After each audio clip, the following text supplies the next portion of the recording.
Bonjour tout le monde, merci de me suivre sur YouTube. C'est Patrick de l'Académie Équilibre Santé, plateforme de formation professionnelle en pratique naturelle de santé. Je vous invite à suivre un nouveau cours extrait de l'une de mes formations en ligne. Alors pensez à commenter ce cours, me dire si vous souhaitez d'autres cours de ce genre et abonnez-vous à ma chaîne pour accéder à toute mon actu.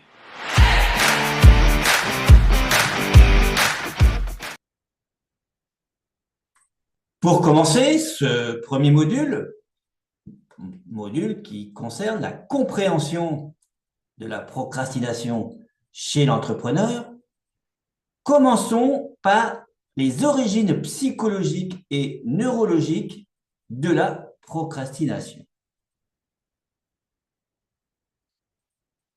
Alors, premièrement, voyons le fonctionnement du cerveau face aux tâches difficiles. Comparons le cortex préfrontal que vous avez sur l'écran, donc qui se trouve au niveau du front, sur le côté en fait, au niveau du front. Donc comparons le cortex préfrontal au système limbique face à la procrastination. La partie limbique du cerveau étant donc cette partie de couleur marron.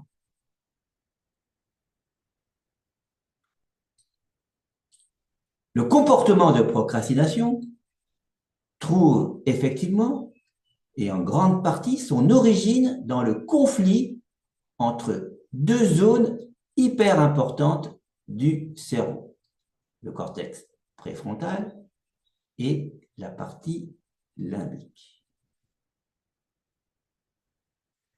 Le cortex préfrontal, en fait, c'est la zone responsable de la planification, du raisonnement, du contrôle de soi et de la prise de décision à long terme.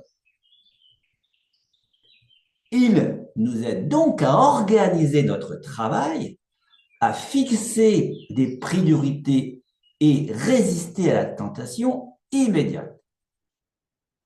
C'est donc la zone de l'intelligence, de la créativité, de la solidarité. C'est très important.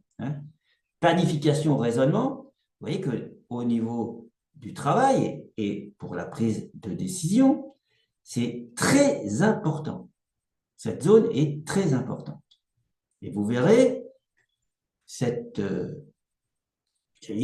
dualité, vous verrez tout à l'heure, cette dualité entre ces deux parties du cerveau.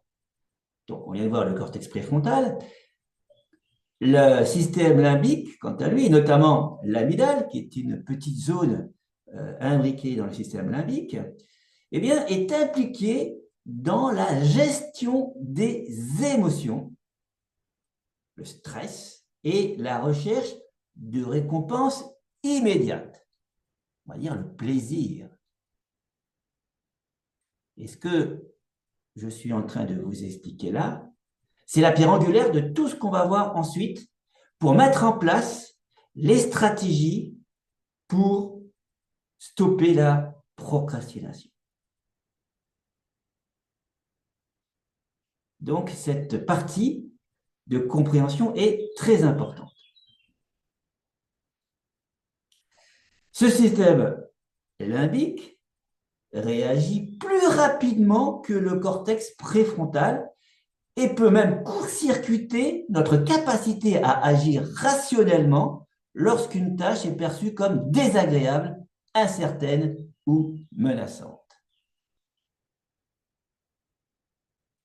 En fait, cette partie du cerveau, donc, et notamment l'amygdale, filtre les informations lors d'un stress, lors d'une perturbation émotionnelle. Et donc, l'information ne remonte pas jusqu'au cortex pour permettre un raisonnement, mais le processus biologique face au ressenti est engagé automatiquement. Cela veut dire que face à des situations de stress, de perturbation émotionnelle, vous n'avez pas la capacité de raisonner et donc de planifier. Vous n'avez plus le contrôle, en fait, sur votre activité, sur votre prise de décision, et notamment à long terme. Il y a une sorte de coupure entre l'information qui est au niveau limbique, qui ne va pas jusqu'au cortex.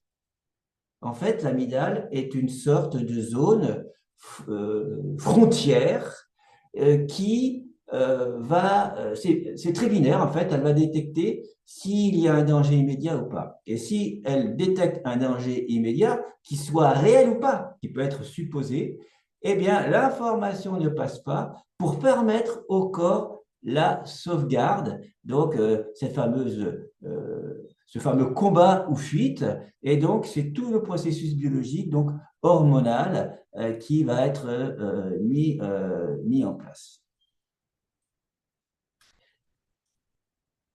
Il y a donc un conflit qui entre en action.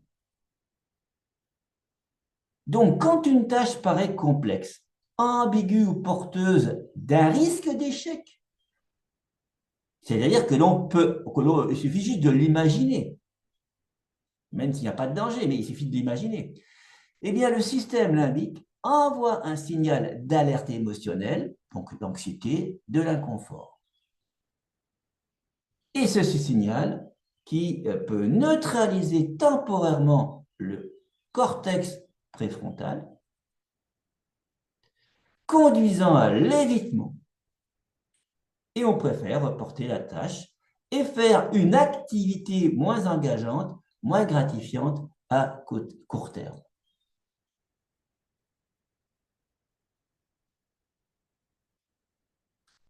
Toutes les personnes que je rencontre en cabinet qui ont ce problème de procrastination me rapportent ce phénomène de dire je ne fais pas ce que j'ai à faire. Par contre, je prends du temps à faire autre chose qui n'a aucune importance.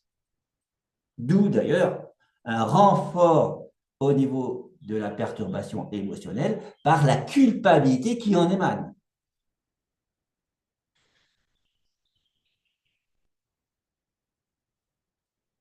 Conclusion, eh bien la procrastination, ce n'est pas un manque de volonté. La procrastination n'est pas un manque de volonté ou n'est pas qu'un manque de volonté. On le voit bien. En fait, il y a un autosabotage qui se met chez le procrastinateur. Et c'est tout l'enjeu de cette formation pour vous permettre, vous qui êtes peut-être, même certainement, un entrepreneur procrastinateur, de pouvoir changer ce fonctionnement. Faisons à présent une petite pause avant de poursuivre. Et si ce contenu vous plaît, commentez-le et actionnez le pouce j'aime. Abonnez-vous à la chaîne également pour rester informé sur d'autres cours à venir. Donc la procrastination, ce n'est pas un manque de volonté, mais plutôt une réaction automatique du cerveau à l'inconfort émotionnel. Sachant cela, nous allons décortiquer les moyens pour reprendre le contrôle.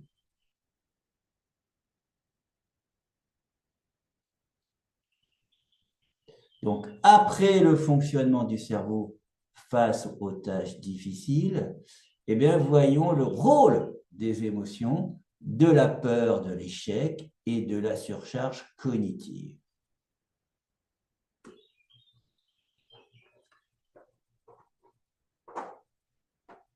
Alors, qu'est-ce que procrastiner? Procrastiner, on l'a vu, c'est éviter une émotion désagréable. Des recherches en psychologie montrent que la procrastination est liée à une mauvaise régulation émotionnelle. C'est ce que nous avons vu précédemment. Ce n'est pas le travail en soi que l'on évite, mais les émotions perturbantes, que l'on appelle souvent émotions négatives, associées à ce travail. Alors, on a la peur de l'échec ou de ne pas être à la hauteur. On a le doute sur ses compétences, ce qu'on appelle maintenant le syndrome de l'imposteur, très présent chez nous en France. Il suffit de se dire, ah, mais est-ce que j'ai les compétences requises? Ah oui, mais moi, je n'ai pas fait les études pour. Ah oui, mais moi, je n'ai pas de diplôme pour. Et on se sent comme imposteur par rapport à des personnes qui ont peut-être plus d'études, qui ont peut-être plus de diplômes. Ça peut être également, et ça va certainement vous parler, le perfectionnisme paralysant. Je ne le fais pas tant que ce n'est pas parfait. Ça doit vous parler. Tout procrastinateur me dit, moi, je suis un perfectionniste, je suis une perfectionniste. On va le voir. Moi, ma réponse, allez, arrêtez de chercher la perfection, elle n'existe pas. Mais en attendant, c'est mon raisonnement. Et c'est un raisonnement. La personne, on l'a vu, quand elle est dans cet état émotionnel, elle ne peut pas se raisonner en disant, oui, mais j'arrête de chercher la perfection parce qu'elle n'existe pas. En avis, elle n'a pas la capacité à raisonner. Et puis, ça peut être également dans le travail des tâches floues ou mal définies qui engagent de l'anxiété cognitive.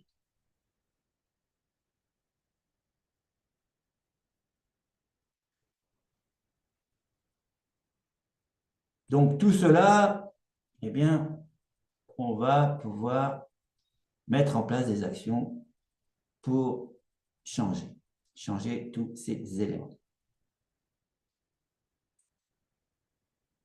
On peut annoncer que la surcharge cognitive est un déclencheur.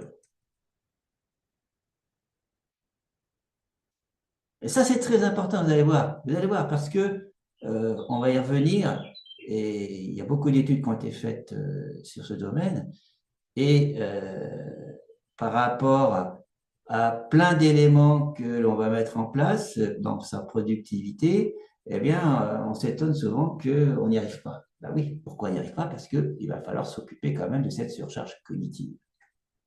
Et c'est, encore une fois, l'intérêt de cette formation. Je vais vous apporter des éléments, des idées, des aides, mais aussi comment pouvoir les mettre en place en faisant face à cette surcharge cognitive. Donc, par rapport au déclencheur. C'est le déclencheur, finalement, qui nous intéresse. Chez l'entrepreneur, les multiples responsabilités génèrent une surcharge mentale. Prospection, facturation, production, marketing, etc. Et quand tout semble important en même temps, eh bien, le cerveau se met en mode défense. Il y a une sorte de danger. Il y a un trop-plein. Et il va privilégier la fuite, c'est-à-dire la procrastination. Ou alors des distractions faciles, comme on l'a vu tout à l'heure. D'où, encore une fois, un renforcement au niveau émotionnel, par notamment de la culpabilité. La culpabilité de non seulement je ne fais pas les choses, mais en plus, je vais faire des choses inutiles.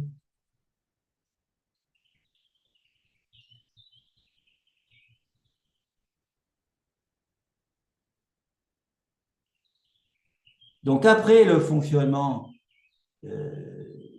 du cerveau face aux tâches difficiles, après le rôle des émotions, de la peur, de l'échec et de la surcharge cognitive, passons à la fuite.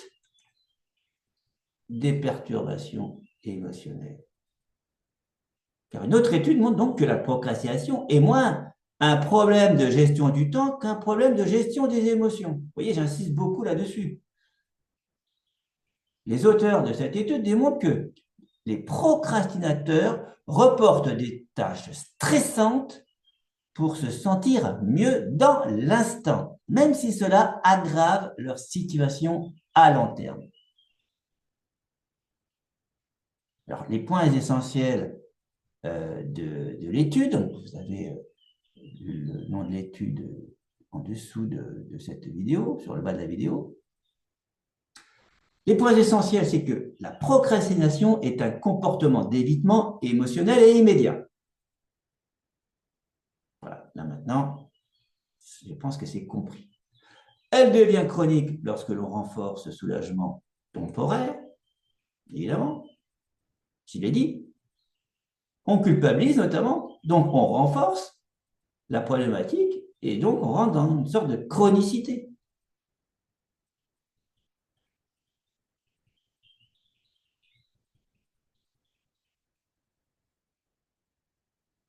En fait, plus on procrastine et plus on va procrastiner.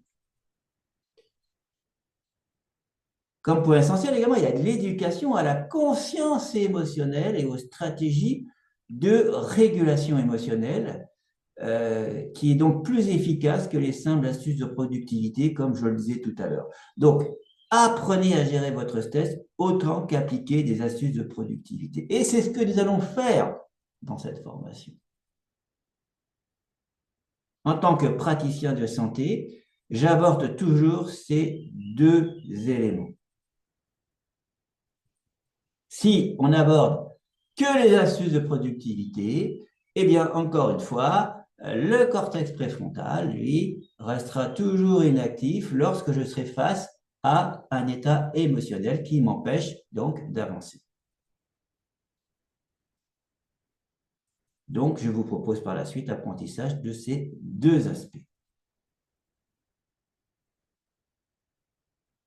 Alors, avant cela, voici une synthèse pour l'entrepreneur.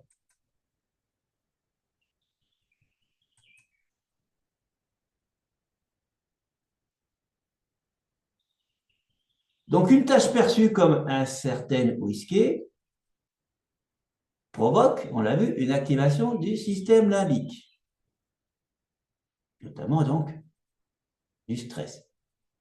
Et ça, dans la partie limbique, je rappelle, c'est une partie qui s'appelle l'amygdale qui filtre les informations. Le cortex préfrontal est affaibli par le stress et donc difficulté à initier l'action, à planifier, à raisonner, à mettre en place un plan d'action. Réaction automatique, donc j'évite pour me sentir mieux, donc je procrastine. Comme ça, je me prends moins la tête.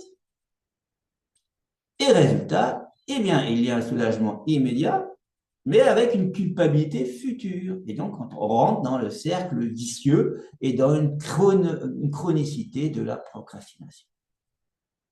Mais la procrastination, c'est pas une maladie, c'est pas un comportement inné, mais acquis, que l'on va permettre donc de changer.